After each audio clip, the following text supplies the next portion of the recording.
First of all, telescope sounds huge. Way small. Yeah. Help me. We do not put the Hubble up there. Very James Webb. Exactly. Very, very wrong. You're seeing inside the uterus. Ah. And so we take a camera the dimension of a coffee straw. Much smaller than this. Yes, it is small enough to go in the male bladder in the office without anesthesia.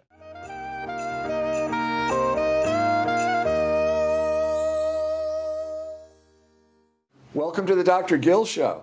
This is where we talk about medical matters that matter to you. My guest today is Dr. Preston Parry. Welcome to the show, Preston. It's a privilege, Gil. What a special day this is. Prez is a reproductive endocrinologist like I am. He practices fertility at an office that he founded back in 2017 called Positive Steps Fertility in Jackson, Mississippi. Yeah. We called it Negative Steps, and every guy got disappointed. Didn't like it. Just wrong vibe. Very awkward. And you've recently opened a second office in Shreveport, Louisiana. Yeah. Fantastic. Growing can be a little tough and a little scary, but you've managed to do it. If you love what you do and you have people who believe in it, becomes really fun. Becomes really fun. That's great. We've got. Do you remember how we met? Oh, yes. Going back, we took our boards together. Yes, the reproductive endocrinology boards. You've got a written part. Yes. I took it a computer place, someplace locally, but then you have to fly to Dallas. Mm-hmm. What do they have in Dallas? Honestly, the ABOG, American Board of Obstetrics and Gynecology. Isn't that like a torture place where they have electrodes and very thumb awkward. Screws? They put you on the rack. That's part of how we're both so tall. Right. We were originally 5'2", and before we got through that. But so you go to the hotel, one of the approved hotels, and then they take your phones, right, and they pat you down with all the personal exams. And then they keep you in this space, and then you take a shuttle van, right? All right. They don't put striped uniforms on you. But they do put the cuffs, verbal or conceptual, and so you are tortured. Do you remember the very first question you got? I can name mine. I think mine was, in Turner syndrome, where's the X chromosome come from? Okay. Oh, just gut punch right from the beginning. Just knock the wind out of me. Mine was from Sandy Carson. Okay. And she's known as one of the toughest examiners there.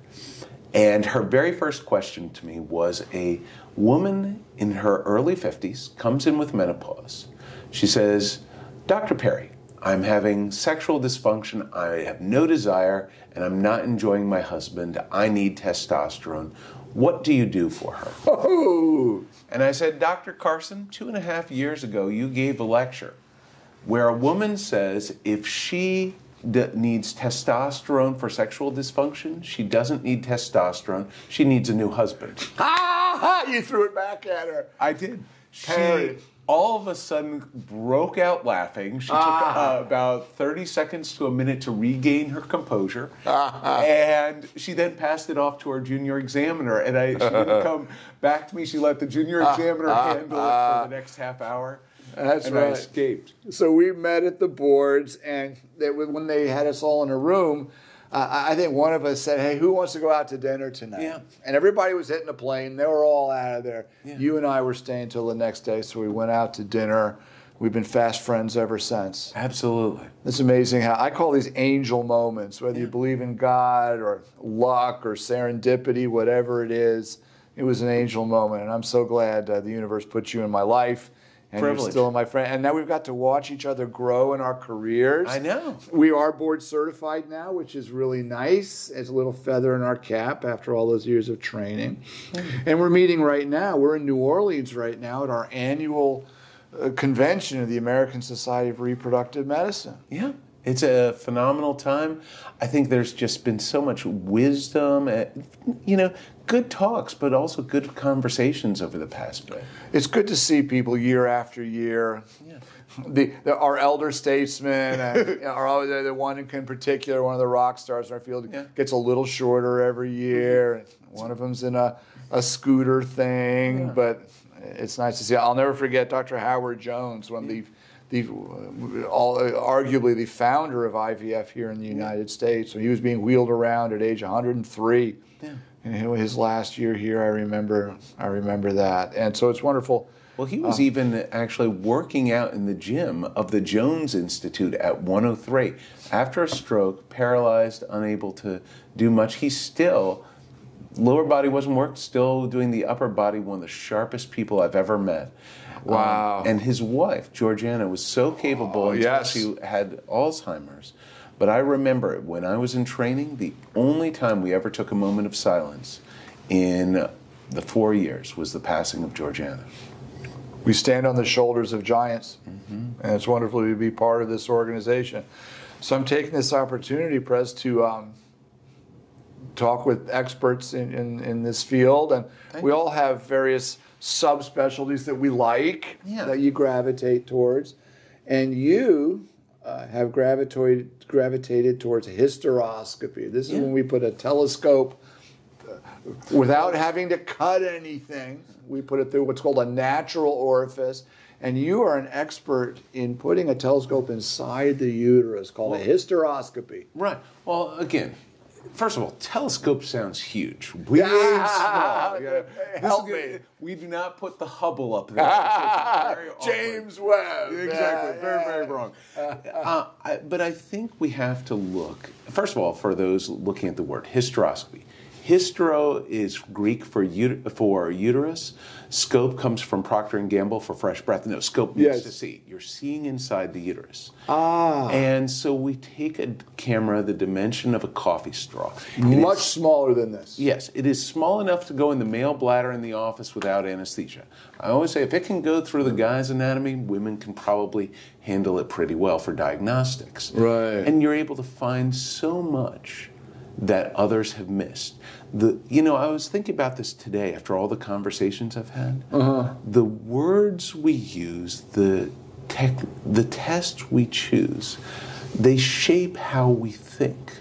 And you can't treat what you don't see.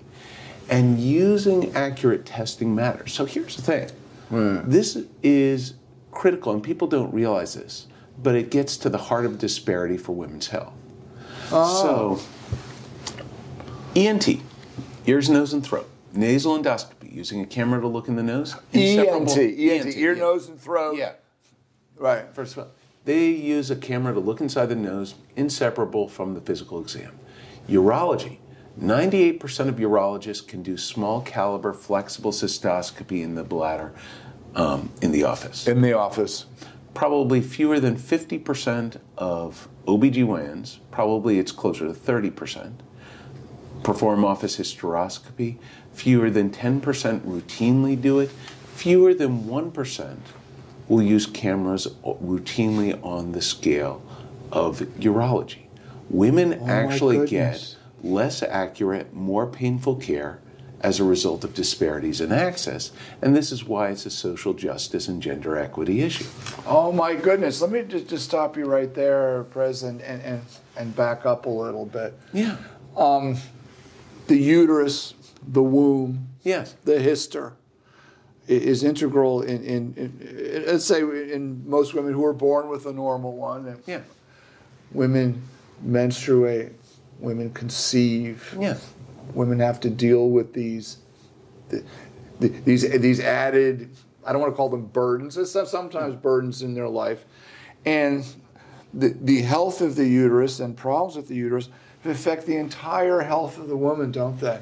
Oh my gosh, yes, the list is countless. Yeah. And if you look at 20% of visits to an OBGYN, they're menstrual disorders. Some kind of bleeding. Right. And pain. Miserable. And the thing is, usually they're saying, well, let's go over this list of symptoms, take some pills, come back in a month, 2 months, 3 months. You can get an instant answer in 5 minutes. Frequently. 10 minutes. Easily. By a proper exam and a telescope. Or a hysteroscope. A hysteroscope. You can figure out so much of what others have missed. Yeah, so much has changed. We're old enough to remember when it was like this cookbook thing, having abnormal bleeding, give a pill for a couple of weeks. see what happens, and maybe it'll help, maybe it won't. And if that doesn't help, there were these blind algorithm treatment decisions. So it was blind leading the blind, and then you're even then you're just dealing with percentages. You weren't getting accurate, actionable diagnoses, were you? But you can look inside and find things others have missed on a regular basis. I find infection, scarring, septate, where the uterus didn't resorb properly or form properly. 7% of women are born with an abnormal uterus that didn't form normally. 7%. I believe that's accurate. The number, it's not just how many are born with uterine issues, but they can acquire them. Acquired, yeah. Tumors, polyps, scarring, like you mentioned. Infection, endometritis.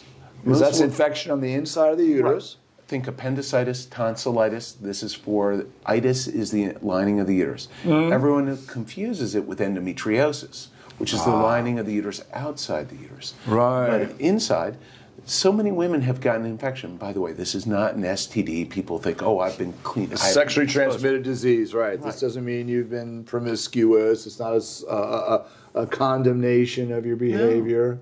Well, also, though, I would say that 85% of women who've had chlamydia don't know they've had it. So that is a sexually transmitted disease. Right. And part of the reason is the guys don't know they have it. It's the silent offender frequently.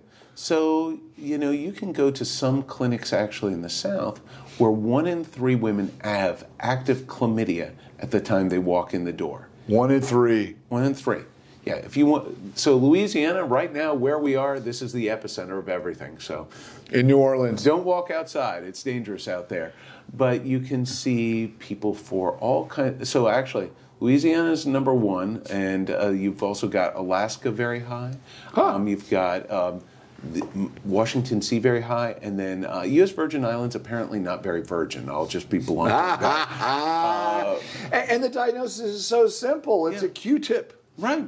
It's a Q-tip. It's a swab, and you send it off. A few days later, high confidence diagnosis. Right. But if you miss it, untreated, 20% of women have chronic pelvic pain, and you'll see for asymptomatic 5% of chronic infertility, and symptomatic one event 20% of chronic infertility, and as it gets 2, it can be 43, 60.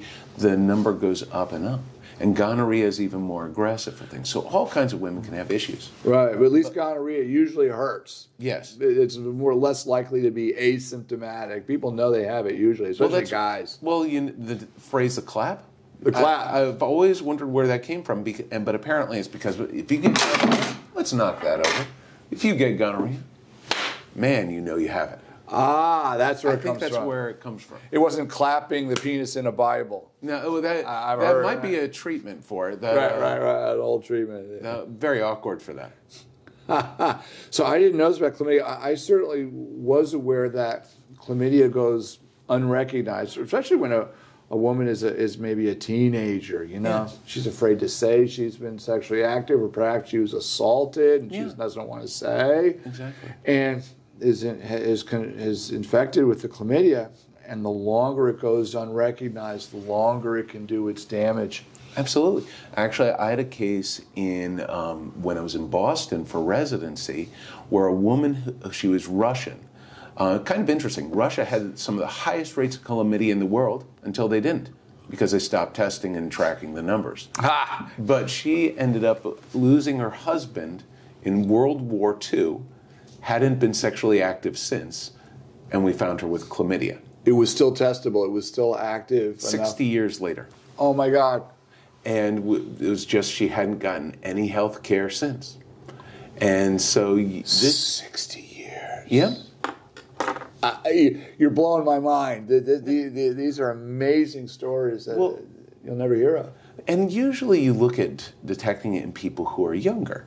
Again, 40%, 15 to 20, another 40% in the 20 to 25 range, so 80% of cases in that range. Under 25? Yeah. And it's also interesting because there's so much stigma to testing and treatment. Right. Women end up hurting from it. It's interesting, you look at how many women say, or there are men who say, my daughter would never do these things. And then as the doctor you hear, I just can't tell my dad. Right. And so they're afraid to communicate, and that leads to women being vulnerable. Right. It's horrible.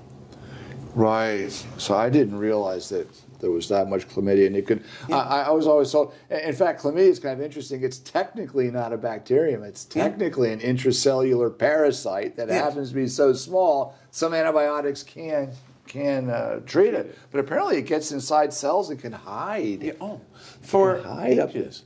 And by the way, I was a virologist in a previous life. For my story, I've always had an interest in this. I was actually focusing on cancer-causing viruses. So you've heard of Kaposi's sarcoma, the purple lesions associated with AIDS. Early in the 80s, when guys got AIDS, one of the signs was they'd have these purple spots. I was the first grad student with the team that discovered it.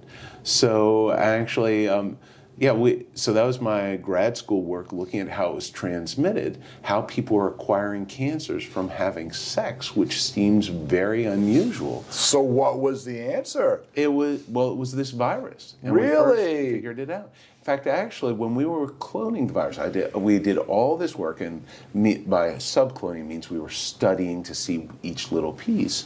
We were listening to Frank Zappa the whole time, and so much of the virus, Frank. Yeah, well, much of the virus is named for him. So there's a Frank region, a Vincent region, there's a Zappa region, there's a palindromic sequence that was named Waka Jawaka for one of his songs that played the same forwards and backwards. Is there a Peaches and Regalia? We needed to have that for things. What was it? The bus? There was something county bus or something. Yeah. It is. All these great. Yellow Shark was one of his best albums. But anyway, I won't get into it. Actually, I played a practical joke on my research director. But this was in the days before Photoshop. I took a piece of a newspaper with some blank space for an ad, and I taped it to a piece of paper and went it through a laser printer, and I put in a fake article on that piece of paper saying that Frank Zappa's family had found out about it. And so I had it from Moon Unit Zappa saying, well, I knew my father's work to be infectious. I didn't think it lethal. Like all those things. And Dweezil said. Oh, yeah, exactly. I went on with it. And so I left. It was April Fool's. I left it on their desk. And by the time I came back, they nearly fired me because they'd gone through every single newspaper in New York before Google indexing, all those other things. Couldn't find it for the life of them, thinking they were scooped. And after they decided not to fire me, they decided to frame it. But, we had some fun with that. So you identified sections of this virus. Yeah. Named him after Zappa. Yeah. Amazing.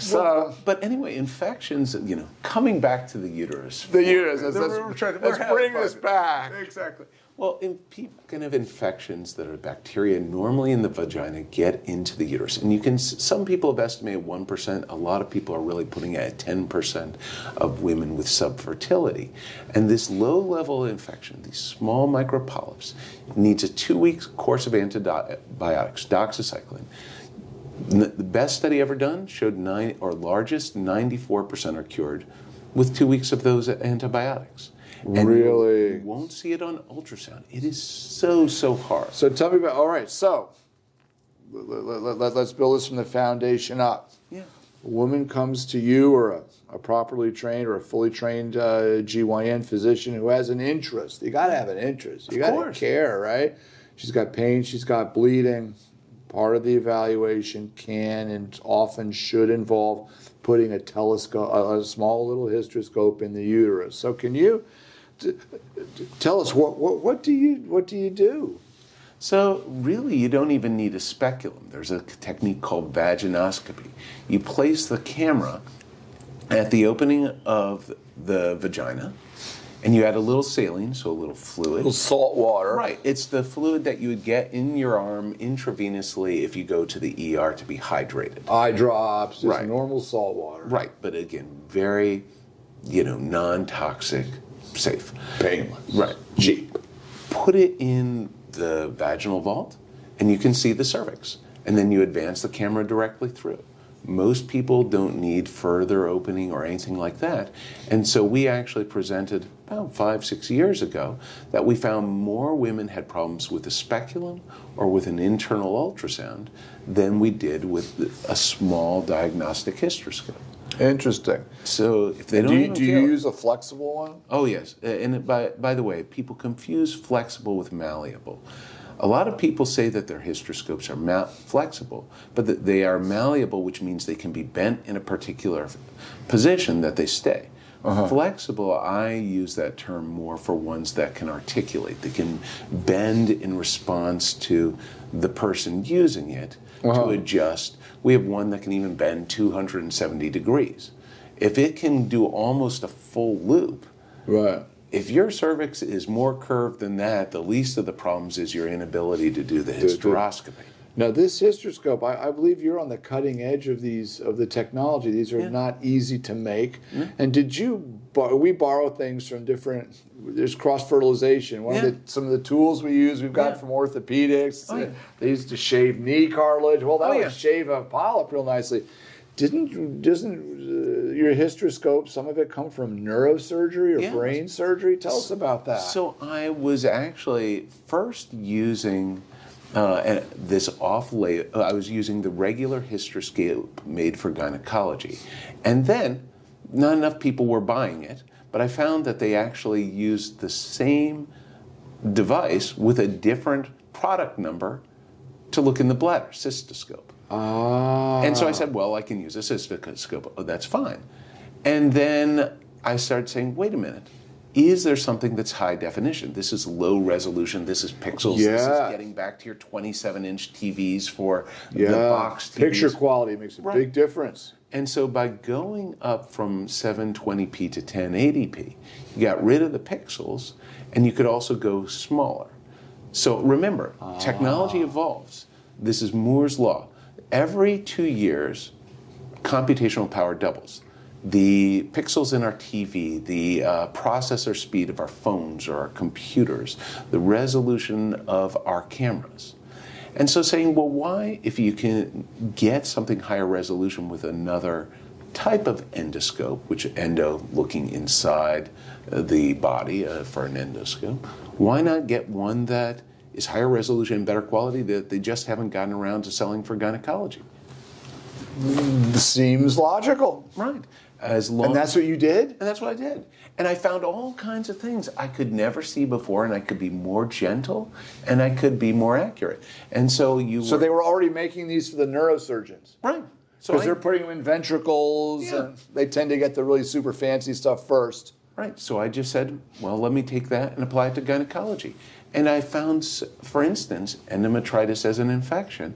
I found it all the time where a little bit of blood in the uterus or a little bit of mucus lowered your resolution so you couldn't see it. But once you got to the higher resolution, it was blatantly obvious. Oh, amazing. You just open a whole new world. Yeah. So you've got these real fancy hysteroscopes. You can look inside the uterus and see all kinds of things. Now, there's been an evolution in evaluating women. Yeah. The one we've been using for thousands and thousands of years is just plain old examination. Right. And they showed once they started developing ultrasounds that those exams were horribly inaccurate, right? I mean, the one of the best studies on that, they took women they were asleep, under anesthesia, and not able to feel things, so they were relaxed. Right. 6 centimeter mass. You got to go bigger than a golf ball, or about a golf ball. 6 centimeter mass. Yeah. Let's call it a plum. Okay, a plum. A peach even. Yes. 1 in 3 chance of picking it up. 2/3 of the time they were missed. Right. Unbelievable. Ultrasound, you should be getting into millimeters of resolution. Yeah, that should be 100% with an ultrasound. Right. And so, yes, the bimanual exam, really, we keep it out of tradition, but I think there are more accurate ways of understanding whether there are masses or problems within the pelvis. In some ways, the ultrasound should come first. And then once you find painful spots, for example, that you can't see on sonogram, then maybe feel for nodules, things that are stuck. Well, you can actually even use ultrasound to do that as well. Yeah. So there's a thing called the sliding sign. You take the transducer, you press in, and if the bowels are moving smoothly around the structure, then you know they're not fixed. But if they are stuck, they only compress perpendicularly rather than sliding in parallel. Right, they move. You can have adhesions. And a lot of people who want to know whether they need to go to laparoscopy have a $10,000 surgery, $2,000–3,000 deductible to look for scarring and inflammation. You can pick that up often without the surgery, just a quick office visit. Right, and when you take a picture, a still picture, and send that to a radiologist, the best radiologist in the world can't see sliding. Right. We're seeing it as a movie. We're seeing it real-time video, which is a different order of magnitude, an improvement from these still pictures that you say, hey, I went to this great place. You name the fancy place. I went to Mayo, got some pictures. Not as good as a sonogram with Dr. Parry in Jackson. Well, you know, real time, I think you have to invest. There are a lot of people who say, oh, I just went and had the test and this is the result. Right. But it's in perspective, it is in experience, and it's sort of linking not only what was done, but to what it means. It's not just doing the test, it's in what you make of it. Yeah, so we see this all the time, Press. Somebody says, oh, I don't need to do an ultrasound. I've had one. Yeah. As if they were all the same. And you laugh. So, Mrs. Smith, you're getting another one. You're getting another one. I have a whole lecture of what other docs have said is normal. And in fact, actually, for today, when I do my talk on the septate uterus, I am actually, one of the videos we're presenting is of a person who had a septate uterus and was told it was repaired. And you still see it indenting, you know, almost maybe at 2/3 of the uterine cavity. They nibble at it. Oh, I fixed your septum. And it's still entirely there. Yeah, right. I have a video of a person who went through for hysteroscopy, 3 IVF cycles, 2 in my state, 1 in California, 6 normal embryos transferred in that time. You come in to the uterine cavity, instantly see Asherman's, which is adhesions, scar everywhere. Yeah. It looks like a cave where the stalactites and stalagmites are just touching this sort of web or mesh of bands throughout, and there's not space for the pregnancy to grow. And if it attaches on one of those bands, it doesn't have the right blood supply.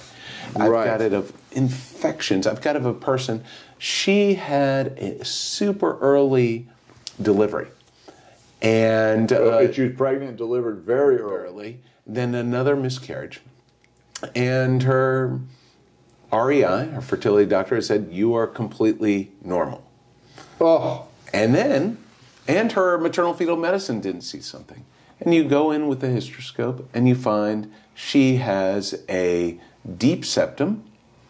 And more than that, they missed in her history that her grandmother had didelphys. Her grandmother was born with 2 uteruses, completely 2 split cervices, uterus. and 2 vaginas. And 2 vaginas, yeah. They're completely separate.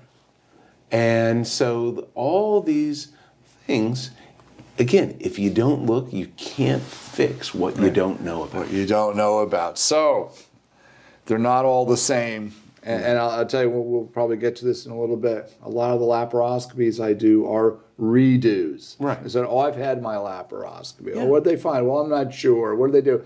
Well, they said it looked like endometriosis and they burned it. Yeah. Or where the biopsies, where the not to be had. Not to be had, which is really, really gut-wrenching. Well, I think for all of surgery, all of care, it's the right person with the right tools, with the right technique, with the right clinician. Right. And you're not going to teach the Leonardo da Vinci of HSG, hysterosalpingogram, to paint with a different brush. But it was invented in 1911 and has minimally evolved since, in my view. Right. Well, virtually unchanged. Yeah. Well, it's still an X-ray dye study of the pelvis in a 2D black and white type of setting. There's a lot of opportunity with modern technology to get greater resolution and insight. Right. It has its place, but there are other opportunities out there. All right, so a woman comes in with pain, bleeding, or infertility. Yeah. And she's seeing Dr. Parry, Parryscope, an outgoing president of the Society of Reproductive Surgeons. She's very likely to have a hysteroscopy, isn't she? Right. And about 20 to 40% of the time when we do a test, we find something someone else has missed. Again, and that's not unique to us. If you go to MD Anderson for a cancer evaluation, they'll often find opportunities at about that rate that other clinicians haven't picked up. Right. This is one of these big cancer centers in the world with the best of the best specialists. So I think finding someone who's passionate, who's curious, and has a fresh perspective often can give help and hope to those who are sometimes losing it. So you were describing how with your flexible scope, your high definition scope that we've borrowed from the brain surgeons, you said, give me that. Exactly. I'll take it from here.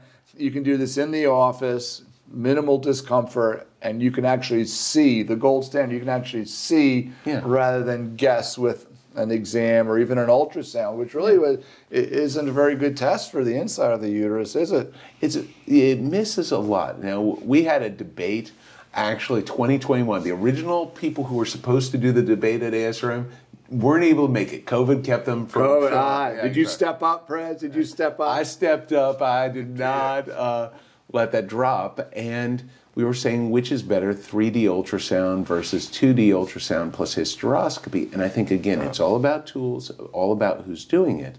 But I think there's some subtle infections. I think there are things that can get in the corners of the uterus that are sometimes harder to pick up. I think there's, for instance, people can have a miscarriage, not realize it, and 6 months down the line, they still have part of the placenta or another structure. Oh, I see it all the time. It's underappreciated. You go up and it even has a different color. Right. So even though it may be smooth and flat and you wouldn't see it on ultrasound, you go up there, hey, there's yellow, there's brown. It doesn't belong there. It's a foreign body. Well, I can even see it where it's exactly identical on ultrasound. And you go in with a hysteroscopy, and it's instantly obvious. Yeah, plain as that, because you're seeing it with a high-definition camera. Yeah. And you can treat it.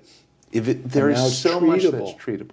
Right, and that's why when doctors look at the inside of the uterus with salt water, I say, well, it's low resolution. You're going to see big stuff. But if you see something, what are you going to do about it? Well, you got to come back another day for the hysteroscopy, whereas if you were there, you could have done it in one stop. See and treat. Now, see and treat. The one thing I would say is if you've had a delivery before vaginally, it is much easier to do see and treat than if you've never had a delivery before. Yeah, because the cervix has to dilate to let a baby out, and it doesn't snap back all the way, and a millimeter makes a lot of difference. Huge difference for how much space there is, because if you try to put something in to grasp or remove a polyp or a fibroid, you occupy the same space that puts the fluid in there that opens up the uterus. Okay. And so then you can't see. So that's why a millimeter or two makes a world of difference. But the thing is, if you have it larger, this is the thing people don't often get about pain. If you use a small camera, let's say you put something in you get food, you swallow your food, you chew your food before you eat it. Right. What happens if you put some food and it was 1.5 times the size of your throat? You're choking. You're choking. That's the sensation many women get when things are placed in the uterus that are too large relative to their natural anatomy. You just have to think it from a different angle. You also think, we were talking about a flexible hysteroscope for diagnosis, relative to a lot of people which use these rigid steel ones, and that's more for operation when people are less, comfortable necessarily, or you have anesthesia. Flexible one. Would you prefer to eat cooked pasta or uncooked? Oh, great. That's a great analogy. The flexible can bend more with that. And the final thing is, when the cervix is very small and the hysteroscope or whatever else you're using is very large, the cervix sort of abrades with the instrument. It does? Scraped a bit.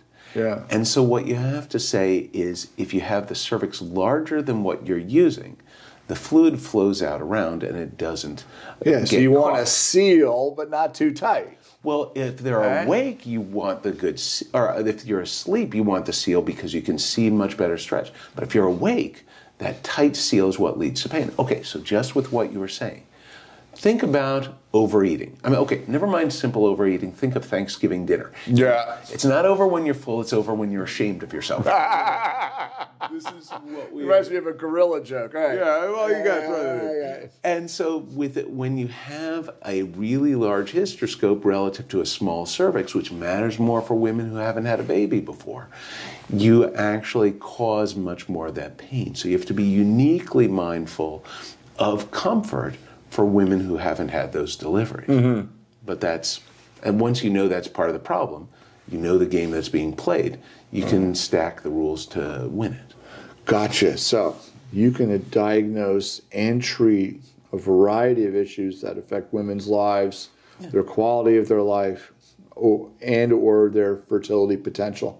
Absolutely. So you can do this at virtually any age. Obviously, you're not going to do it in a newborn baby, but starting as maybe as a teenager, she's becoming a woman, having bleeding problems. Sometimes there's something that can be more accurately diagnosed and treated. Sometimes you can even do it for people with uniquely bad pain, and they do exceptionally well. So this is a few years ago, we presented this case at our national conference. We had a person with horrific ulcerative colitis, incredible pain.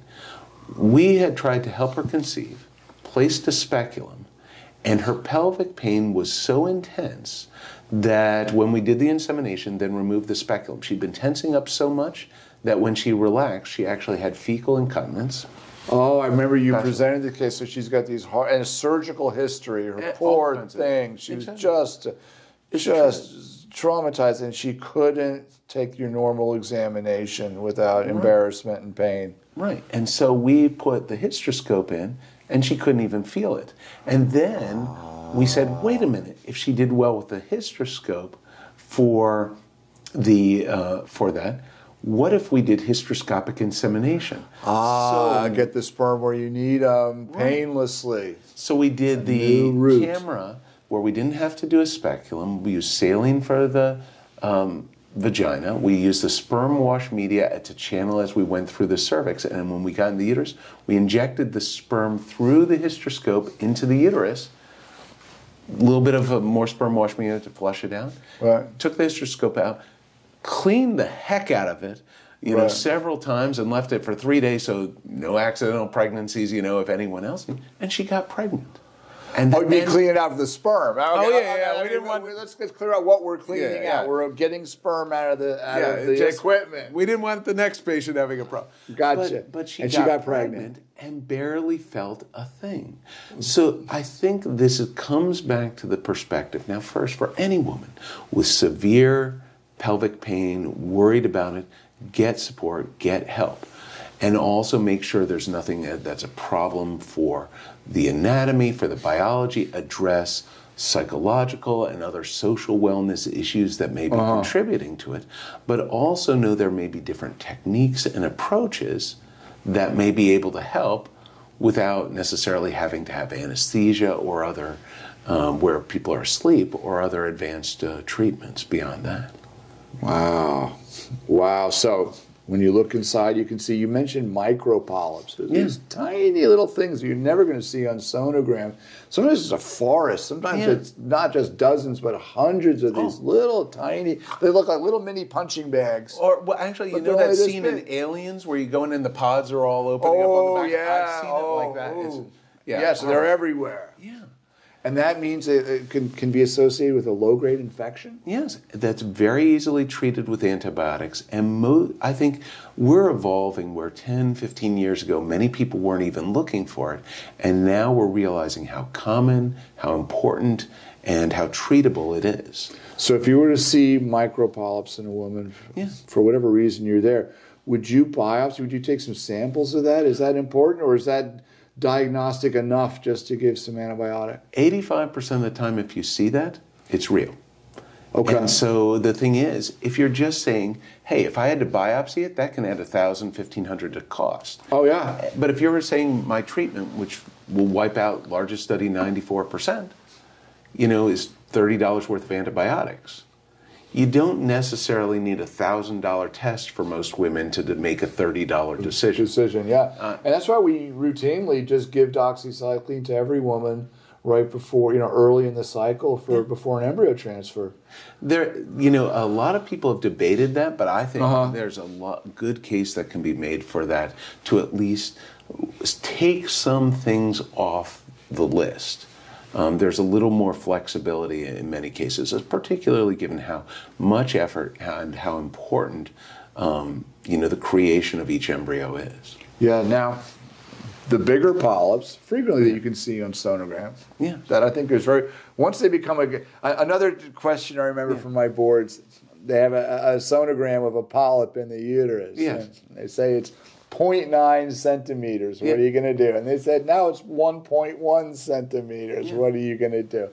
And they said, you won't. I said, well, I would really like to. I don't want to transfer an embryo. They said, but your partner wants to do it.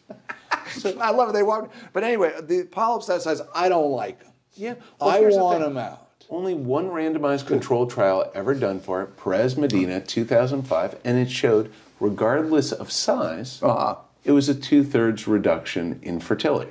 Yeah, they can't be good. It's not normal. Here's the thing. It could harbor a cancer. I want it out. If you have your colonoscopy, they see a polyp, they remove it. Take the polyps out of my colon, please. The hysteroscope is the stethoscope for the uterus. And so therefore, I think the reason we haven't adopted it is so many people used to do it where you'd get anesthesia. It would be a huge ordeal. And it's easier than a pap smear and now. they would put the telescope, I still see this, they put the telescope in, see the polyps, take the hysteroscope out, and then scrape blindly. Oh yeah, we're both going, why? Why are you scraping around? Then you put this, and if you're lucky, they put the scope back in and say, yeah, we got them. Right. But you can't see. Usually it's a mess. You can't see that you got them. And the blind things, people forget that they're really going after the mid portion of the uterus and the back of the uterus. So the uterus tips up. Everyone thinks it lines with the spine. But again, it usually tips up towards the belly button. Most of them, yeah. For many, and some it tips back towards the spine. They're different angles. And so you miss things in the corners. I've had people with endometrial cancer. Yeah. They've been treated for years with Megace. They've gained 60 pounds. Progesterone, right. And they've not only gained 60 pounds from it, but they had to have a painful biopsy every 3 to 6 months. And finally, after several years, they are said, okay, you've gotten 2 negative biopsies in a row. You're cured. You're cured. And they've missed it up in the horns. And it's all there in the corner, and they've missed it. And they've wasted their time where if you looked, you could instantly treat. We need to evolve where women get the same level of care as ears, nose, and throat, as urology does. Right. And the thing is, by making it an easy and common procedure, but using small instruments that are gentle, that people often say less than a pap smear for their pain. Wow. That's a game changer. We presented data. 50% of women, no discomfort, 20% minimal, 20% mild. So 91% ended up being none to mild. 8% were moderate, and only 1% were in the severe extreme, and most of those were people with stage 4 endometriosis. I had a person with an ulcerative colitis flare at the time she was having the hysteroscopy. She had more pain before and after than she was during it, but so that's not the fault of the hysteroscopy. That was just where she was, but you still record it. But if you can get things that are gentle for most women, accurate, safe, fast, and affordable, that goes such a long way. Goes a long way, Prez. Wow, those numbers are. I'm just a little taken aback by those numbers and what a powerful statement that is, and what strong evidence that is. Yeah. I almost want to go on a crusade. There have been protesters here protesting what we do. It's kind of funny. They wear funny costumes out front. They were nice. They were pleasant. That almost makes me want to hold protest signs here. More gentle hysteroscopies. We need it. Hell no, we won't go. We need...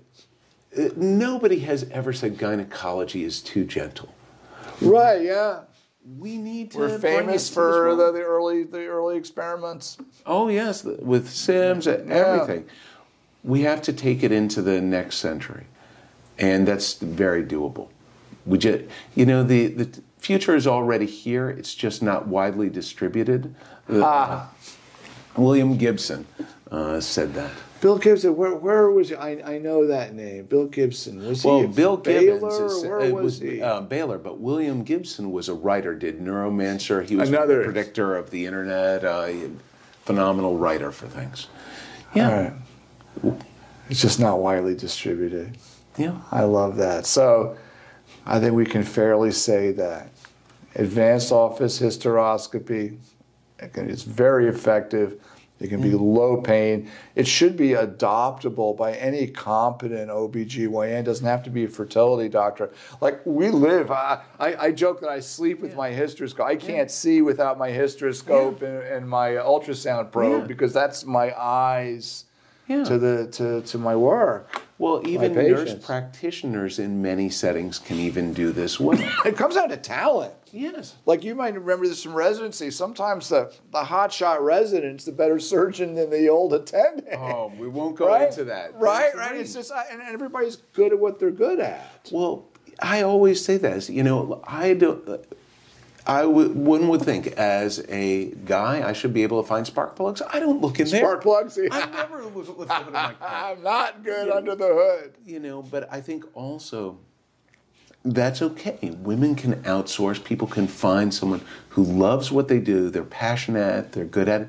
I always have people where they're afraid of getting testing, of what we'll find. And I always say to people, look, you can have all the fear of flying you want. What matters is if the pilot has a fear of flying. I like that. We do these guys all the time. They just have to get their ticket and show up. They take their meds or whatever they need. Right. Get evaluated, get answers. And it's much easier to get solutions than to be worrying about things for years with ineffective care. So let's talk just a little bit about hysteroscopy. We can diagnose things, we can repair things.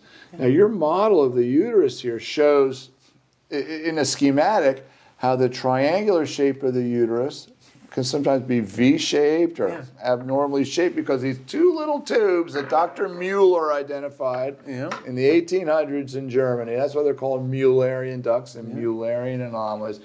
They come together, but sometimes they don't cannulize, and they go through all this stuff to morph into a perfect uterus or a normal uterus or an average uterus. Sometimes they don't go all the way, and you can have this septum thing here. So the uterus starts off two halves by the kidneys, comes together, fuses in the midline, and then resorbs to form a single cavity. It opens up. Right. So, and the thing is, if it doesn't fully fuse, you can have two horns to the uterus, and then there's higher risk for miscarriage and prematurity, cesarean section, a breech baby, all kinds of things.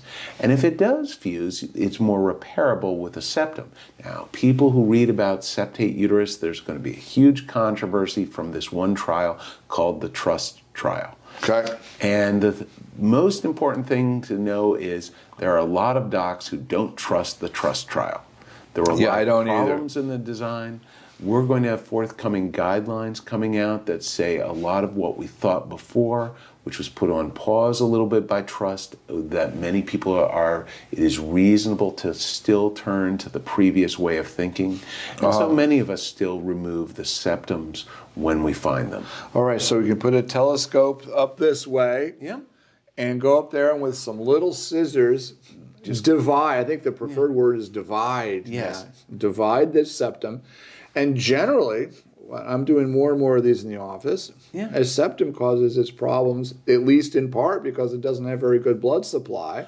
And you can divide it with very little blood loss. It's incredibly individual. In fact, one study thought that miscarriage related to the ones that had better blood supply, and infertility were ones without blood supply. So there are even differences where some septa have a lot of bleed. And you've had the occasional one where it bleeds. The full septum, sometimes there's a big little artery in there. Oh, yes. And not all over the place, but there's a few substantial arterioles in there. Yeah, there's a lot we have to do to better understand these, and they're very few. Unfortunately, the randomized controlled trial that everyone turns to called TRUST, they enrolled less than one person per center per year, so very few wanted to do it. They had to change what they used to diagnose for the reasons for getting into the study 3 times.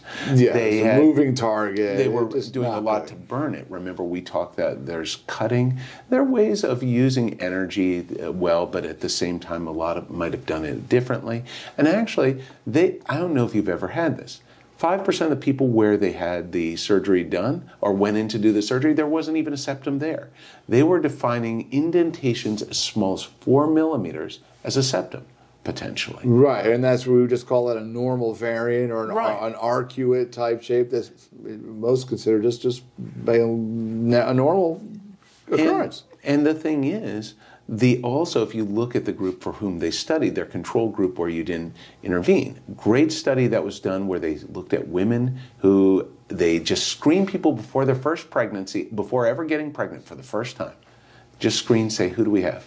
And they looked at, there were about 25 women or so, and they looked at what happened when they finally got pregnant, and 40% would miscarry, and when it would be 12% in people who didn't have a septum for this group. Right. This is the only one like that. For the septum, they had almost 40% of people miscarry after getting their septum treated, relative to 12% who still had the septum. So it was something else. It is unlike almost any other population that's been studied, to my understanding, so that I would say something was done just very differently by this group, by this trial, that makes us say it may not be generalizable to everyone we normally see.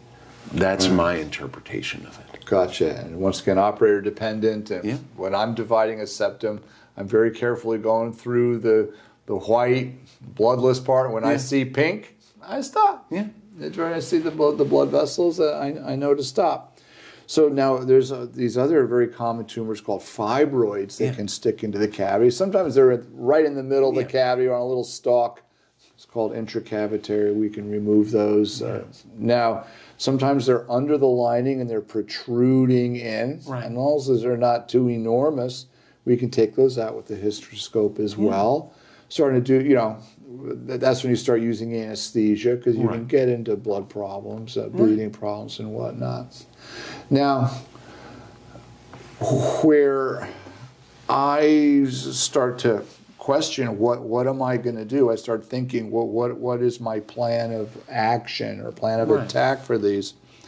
It can kind of depend whether, if I were doing just general OBGYN doctoring and the woman was done having babies, I can go up from below and we have these cutting wires and we can coagulate as we go. And we can remove very large fibroids with the hysteroscope. Yeah. But in a woman who wants to have babies, I'm worried about this enormous crater I've created in the uterus.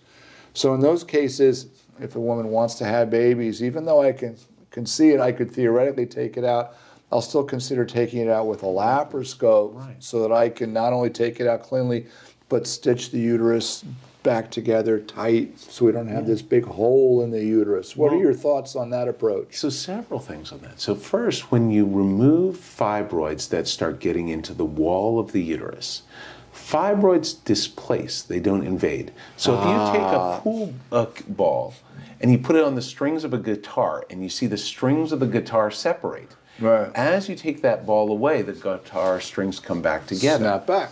So the same is, as long as you aren't cutting the strings, as long as you're sticking solely to the fibroid, you can actually do ultrasound while you remove a fibroid with hysteroscopy and watch the uterus heal and seal back over it as it comes out. Snap back. Well, the ovaries certainly do that, but they've got their own magic. Yeah, it's ovaries are another magical thing. But I would also say there's a place for where you say, it is so large, it may be easier to get more space, more access from doing laparoscopy. And laparoscopy is a wonderful approach for the right person, for the right thing. Now, what's interesting is we're moving away from it as a field.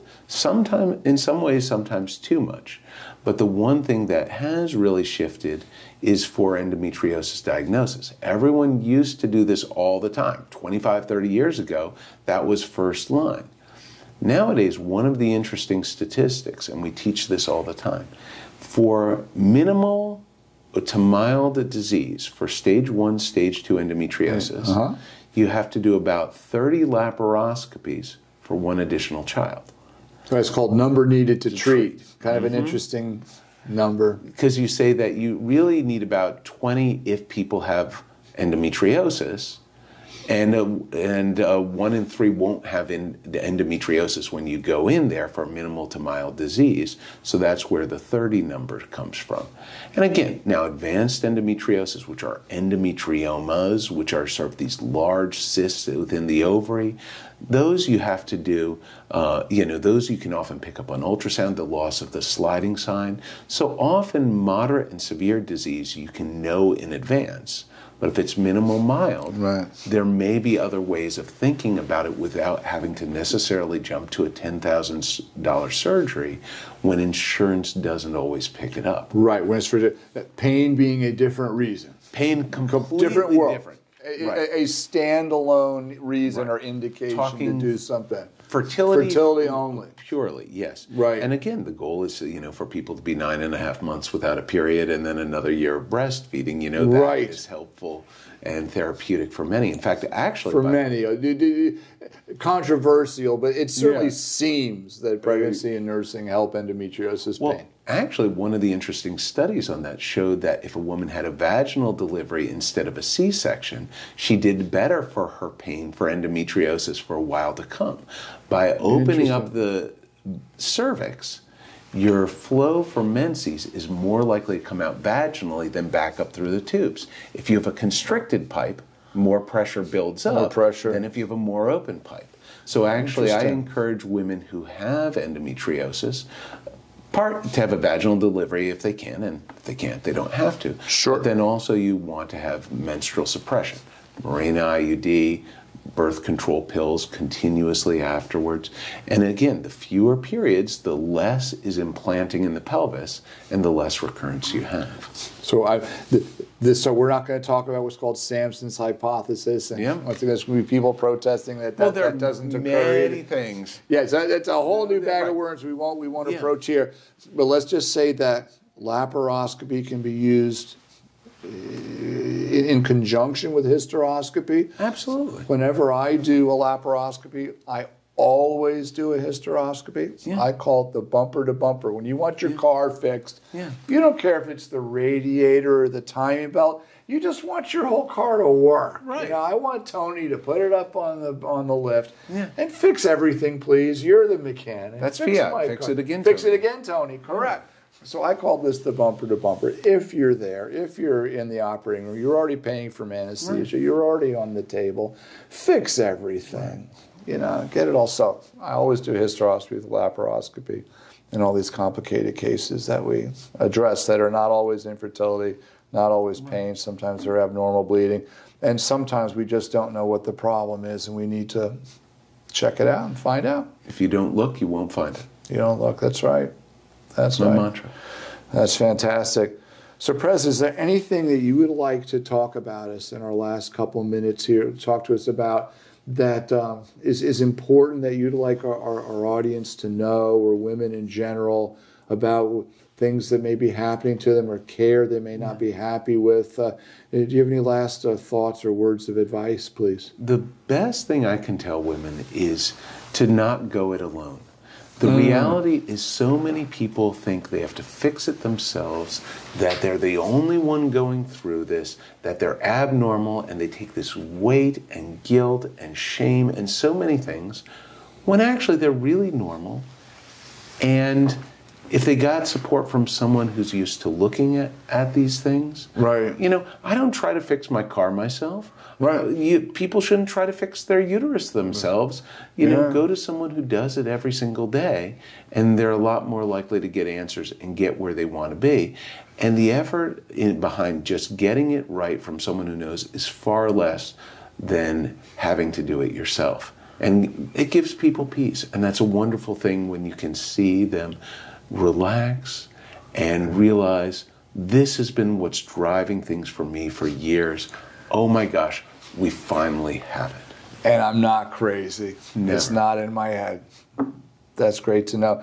Now, usually use an expression when you make the uterus happier. Did you just call it a cuterus? Yeah, we do that all the time, and we laugh about. Oh, and we've got people with PCOS where they've got extra eggs. We call them ovary achievers. Ovary achievers because they have so many eggs. Yeah, we've got all goes kinds of from things like calling it a disease to something a little more accurate. Well, again, the origins of PCOS, nobody talks about that. 10,000 years ago, if a famine were in a village, these would be our designated survivors. There's the survivors. They're the fertile ones, right? You got to look at it, everything here in terms of evolution. They hold on to their calories, plus the extra testosterone that comes with it means they can work harder in the fields and fight off saber-toothed tigers and all these types of things. Right. These were the survivors. Oh, I love it. You're talking to my heart here, Preston. Then that's a topic for another day. Yeah. So, what a fantastic chat with you, Press. Now, if somebody wants to look you up, they would try to find Positive Steps Fertility in Jackson, Mississippi. Yeah, we're just north of there in Madison, Mississippi, and Shreveport, Louisiana. We've got other satellites, but if they search up Positive Steps Fertility or Parryscope, spelled Parryscope, a lot of what we talk about and do is readily found. Fantastic. Well, thanks again, Press, for your privilege. wonderful time and insights. And good seeing you again, my friend.